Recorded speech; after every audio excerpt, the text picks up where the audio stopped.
Okay, now that we touched on the mechanics a little bit and things that are important, making sure we clip the ball, feeling the weight on the front side, using our shoulders as the main lever system back and through, keeping our body quiet. Now we can start talking about an important part of short game in our chipping, and that's where that first bounce lands. So a lot of times when I have a chip shot, even when I'm in my golf cart, I don't walk that much now, not playing a lot of golf. You know, every time I come up around a greenside shot, a chip shot, a pitch shot even, I'll have my 60-degree wedge, my 56-degree wedge, and probably my pitching wedge, because I don't know what type of shot I want to hit until I assess it from up close and do this next thing. Golf balls here, I recommend, from the back camera you'll see this, walking up, and if we're referencing this first pin here, from the far camera you'll be able to see this. I want to get an idea of where I want that first bounce to land. So I'm envisioning how high that shot should be, where that first bounce should land, and how it should die out to the hole, okay? So right now I have my 54 degree in between the two towels. We know we want our ball to land back here. Anytime we have a chip shot, we never want the ball to land next to the hole, because if that happens, then we know that that ball is going to go way, way past the hole, and we're going to be in a tough situation if that happens, not going to be close to the hole. So we want to envision that ball dying out to the hole. We're going to focus on this towel and trying to get our shot close to the towel.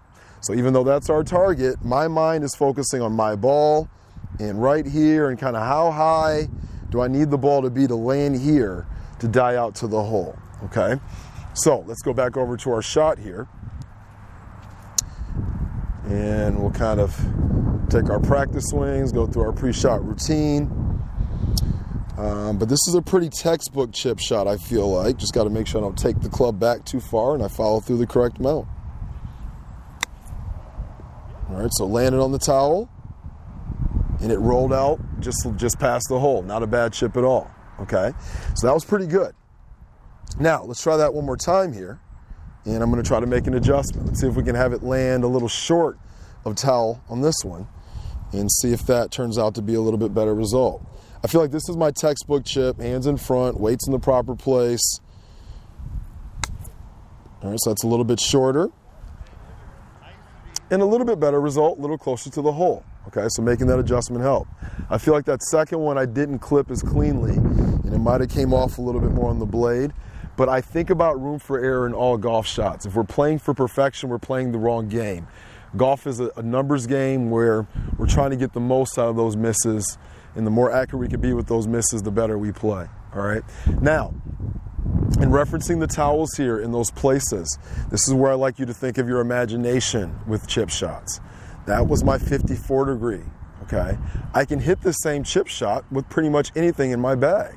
A pitching wedge would be another selection for me, where if I did use my pitching wedge, I'm thinking about landing it a lot shorter and having it roll out a lot further. Or I can even use my hybrid for a shot like this, okay? So let's try some of those differences. I think the first thing I want to try is my 8-iron. So we saw how high the sand wedge went and where it landed next to the towel, and those shots ended up close to the hole.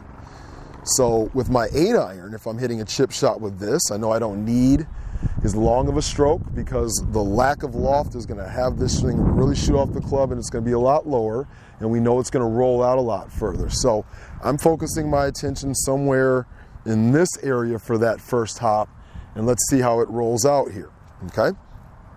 So club behind the ball, feet close by, choking up on the club, and we're going to just try to land it right on the edge of the green. All right, and that turned out to be pretty good. Okay, towel slowed it up a little bit, but not a bad result, okay? Now, let's try this with our hybrid next. Now you say hybrid, oh, that sounds strange. I remember in the 90s watching Tiger Woods on a particular shot around the green. It's kind of tricky, kind of uphill, and then it dropped off, and he pulled out his 5-wood. And I never seen anyone pull out anything other than a sand wedge around the green. And he hit this shot that kind of hopped up, rolled through that immediate turf for that fairway or fringe, got on the green, and it rolled real smooth. So it helped him to predict that distance a lot easier, okay? When I hit my hybrid, I don't take my stance with the open stance and the hands a little bit forward like I would with my traditional chip shot. I know some people that would. I prefer to use it more like a putting stroke where I widen my stance out and I'm literally just trying to bump it on the edge of the green and kind of predict the distance, okay? So let's go ahead and just hit one real quick here. Just kind of bumped it up there and it rolled out quite a bit, even further than our first two shots did with our sand wedge, but still a decent result. The funny thing about all these differences, this is where the individual golfer has to practice and find out what you're comfortable with. But there's no right or wrong to how you go around the green, okay? Rule of thumb for most professionals, especially for guys like me growing up playing golf in the late 80s, early 90s, get it on the ground rolling. The ground is more predictable than sending something up in the air and predicting where it lands and how it rolls out, okay? Not necessarily true for a lot of people. Some novices, some guys that may not be the best golfers, like to hit those high flop shots, and you really can trust the fact that your wrists are going to work a certain way and the ball is going to go up. If you have that shot, do not be afraid to use it. But if you haven't tried it on the practice green, remember, do not try to take it out to the golf course. That's a recipe for disaster, me included. If there's something I haven't done, worked on, tried, or perfected on the practice green, it makes no sense for me to try that in the course of play, or especially in a tournament, okay? So think about your imagination.